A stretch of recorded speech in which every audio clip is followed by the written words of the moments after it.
बिस्मिल्लाहिर्रहमानिर्रहीम।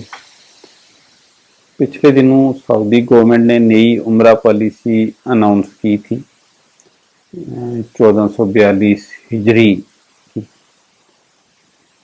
काफ़ी सारे लोगों ने उसको डिस्कस भी किया, हर एक तक पहुंच भी गई। सबको पता था कि गवर्नमेंट ने अनाउंस किया है कि 18 से 50 साल के दरमियान के लोग आ सकते हैं। वो सिर्फ एक उम्रा कर सकते हैं। आते ही 3 दिन क्वारंटाइन में रहेंगे वो, और मस्जिद जाने के लिए या उम्रा परफॉर्म करने के लिए जाने के लिए उनने जो एक एतमरना उनने मोबाइल ऐप बनाई है, पहले उस पर रजिस्ट्रेशन करानी पड़ेगी। 3 दिन वो खाना भी बाहर से नहीं मंगवा सकते उसी में, वहीं उनको रूम्स में दिया जाएगा और रूम से बाहर जाने की भी इजाज़त नहीं थी। तो ये सारी पॉलिसीज़ उनने इस कोरोना की वजह से बनाई, और लोगों को पहले ग्रुप को पाकिस्तान से भी इंडोनेशिया से भी खुद से वहाँ बुलाया और ये परफॉर्म किया, और ये तजर्बे को कैसे सक्सेसफुल होता है नहीं होता। तो जो लोग गए थे कुछ उनकी तरफ से फीडबैक आया कि कैसा रहा उनका ये तजर्बा, और कुछ फर्दर प्रोसेसिंग उम्रे की स्टार्ट होनी थी, तो उस पर भी लोगों के अपने अपने कमेंट्स आए। हुआ ये कि जो लोग उम्रा और हज के इस बिजनेस में हैं उनके लिए मुश्किलें ये थी कि इस वक्त जो 18 और 25 साल के दरमियान जाने वाले लोग थे, ये तकरीबन 50% होते थे हर साल, अगर एवरेज उठा के देख लें तो 40% लोग अबव 50 वाले होते थे, और 10% लोग बिलो 18 जो बच्चों को साथ लेके जाते थे।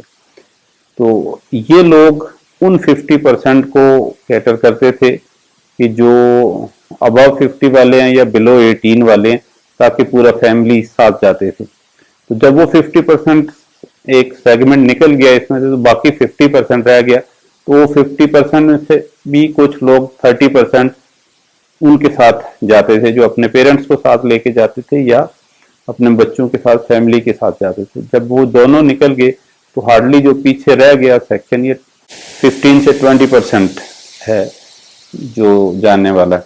लेकिन उसके साथ ये रिस्ट्रिक्शन इतनी लगी हुई हैं, तो वो मतलब मार्केट में कोई बहुत ही डिमांड नहीं है इस वक्त कि जी इतने अरसे से उम्रा नहीं हो रहा तो फौरन अब खुलने वाला, तो रश लग गया हुआ, तो ऐसी कोई जरूरत नहीं है। दूसरा, साथ ही एयरलाइन ने फेयर इतने ज्यादा, पहले सिर्फ सऊदी एयरलाइन को उन्होंने अलाउ किया, तो उसने अपना फेयर इतना ज्यादा बता दिया कि वो पैकेज जैसे पहले हज के पैकेज के बराबर लगने लगा, इतना महंगा हो गया। दूसरा, जो इस वक्त प्रैक्टिकल मुश्किलें हैं वहाँ पे ये काम करने के लिए, कि पिछले साल करीबन कोई 800 कंपनीज को सऊदीया में लाइसेंसेज मिले थे उम्रा ऑपरेट करने के, और नया एक उनने प्लेटफॉर्म बनाया जीडीएस के थ्रू कि आप ऑनलाइन बुकिंग करेंगे, यहीं से ट्रांसपोर्ट लेंगे, यहीं से आप होटल बुक कराएंगे और यहीं से लोग आएंगे और उस उम्रा परफॉर्म करेंगे।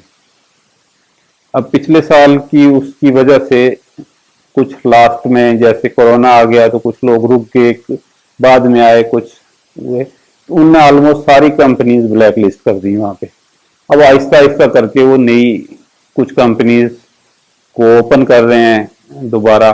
कुछ नई कंपनीज को उन्होंने जो लाइसेंस दिए हुए हैं, जिनने पिछले साल काम नहीं किया हुआ, उनको वो कर रहे हैं।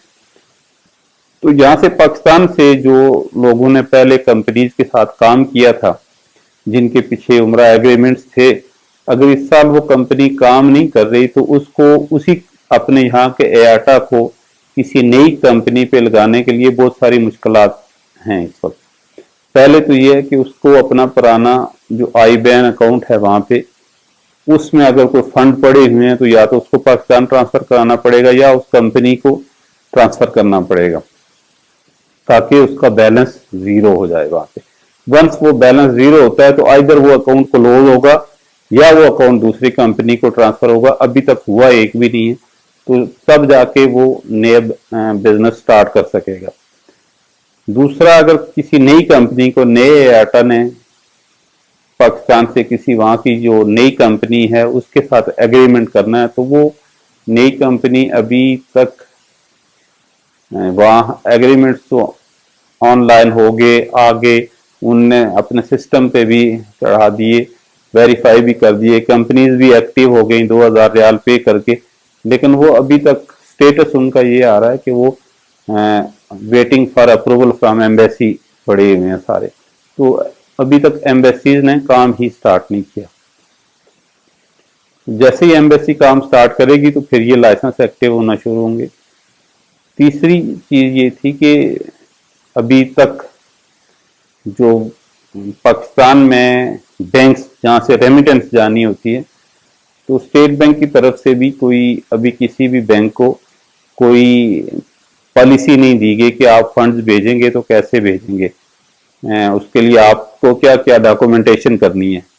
तो ये सिलसिले अभी तक सारे के सारे ग्रे एरिया में पड़े हुए हैं कि ये इनको कुछ दिन लगेंगे प्रोसेस को स्मूथ होते हुए, कि जो पुराने एग्रीमेंट थे वहां से आई बैन नई कंपनीज पे शिफ्ट होते हुए, उन अकाउंट्स को जीरो करते हुए, नए जो कंपनीज हैं पाकिस्तान में और सऊदीया में एम्बेसी से उनको अप्रूव होते हुए, स्टेट बैंक की तरफ से कोई नई रेगुलेशंस आएंगी जो या पॉलिसी आएगी बैंकों के लिए कि फंड्स वहां सऊदीया कैसे पहुंचे।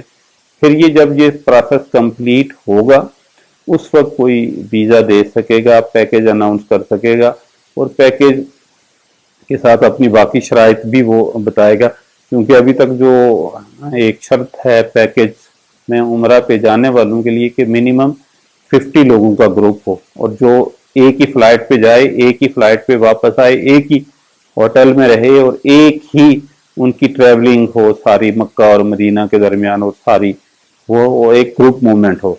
तो अभी और वो एज भी बिटवीन 18 टू 50 हो। तो ये अभी सिलसिले सारे डिफाइन होने वाले हैं, या ग्रुप की साइज कम किया जाए या इसी ग्रुप के मुताबिक ग्रुप्स बनाए जाएं। तो अब कुछ एयरलाइन बाकी भी आना शुरू हो गई हैं, और सऊदीया ने भी अपना फेयर कम किया हुआ है, और ऐसे ही बाकी जैसे जैसे ये तफसीलात आएंगी तो ये आसान होता जाएगा। लेकिन अभी ये इसमें कुछ दिन लग जाएंगे, और कोरोना की वजह से जैसे पाकिस्तान में अभी दोबारा एक जो हाई होता जा रहा है कोरोना, तो इसकी वजह से कहीं फिर पाकिस्तान पे कोई पाबंदी ना लग जाए ट्रैवलिंग की, तो वो भी नज़र में रखने की जरूरत है। अल्लाह करे ये बिजनेस जितनी जल्दी हो दोबारा चले, खुले, और लोग परफॉर्म करने जाएं उम्रा, तो एक एक्टिविटी नज़र आना शुरू हो, ताकि बहुत अरसे से, अब पूरा एक साल होने को है जो इस सेगमेंट से रिलेटेड ट्रैवल एजेंट से वो सारे के सारे खामोश भी बैठे हैं और बगैर बिजनेस के बैठे हुए हैं। तो अल्लाह करे ये सिलसिले दोबारा शुरू हों।